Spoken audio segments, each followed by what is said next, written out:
Hazırda Azərbaycanda pensiya kartı sahibləri yalnız müəyyən bankların bankomatlarından və xidmət şəbəkəsindən istifadə edə bilirlər. Bu isə vətəndaşların seçim imkanlarını məhdudlaşdırır və bəzən əlavə çətinliklər yaradır.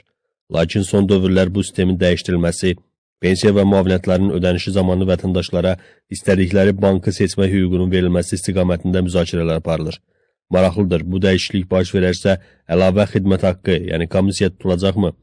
Mövzu ilə bağlı konkret nöqtədə açıqlama verən iqtisadçı Rəşad Həsənov bildirib ki, uzun illərdir dövlət xidmətlərinin, o cümlədən əmək haqqı, təqaüd, müavinət və pensiyaların ödənişinin yalnız bir neçə bank vasitəsilə həyata keçirilməsi bazarda rəqabət prinsiplərinin pozulmasına gətirib çıxarıb. Bu vəziyyət dövlət resurslarının cəmi bir neçə bankın maraqları çərçivəsində istifadəsinə, həmin bankların isə böyük gəlirlər əldə etməsinə şərait yaradıb. Eyni zamanda, digər bankların bu bazarda iştirak hüquqları da faktiki olaraq məhdudlaşıb.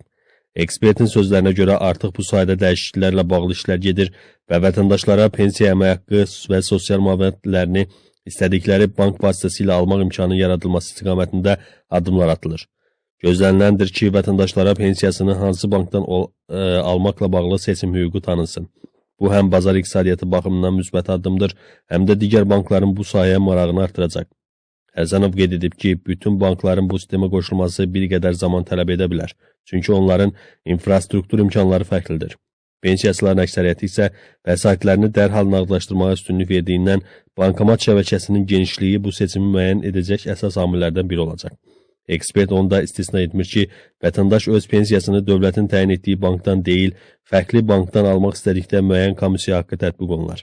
Hazırda komissiya dövlət tərəfindən ödənilir, amma vətəndaş könüllü şəkildə pensiyasını başqa banka yönləndirərsə, həmin bankın tətbiq etdiyi komissiya ödənişini özü qarşılamalı olar. Bu çox aşağı, məsələn, 0,5-1% civarında ola bilər. Seçim tamamilə vətəndaşın əlində olacaq.